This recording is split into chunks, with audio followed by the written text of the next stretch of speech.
Ain't nobody over here playing tennis or nothing. Might have been earlier though, I don't know. It's a beautiful day, it's just hot. For us up around here, 85 degrees is pretty darn hot. It don't get a whole lot hotter than that. Like I say, it rarely tops 90.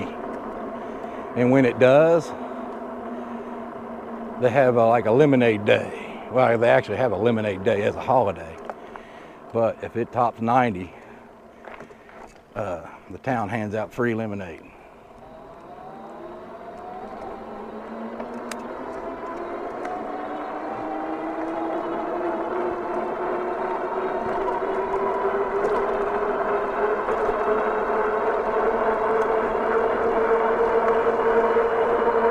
Cool.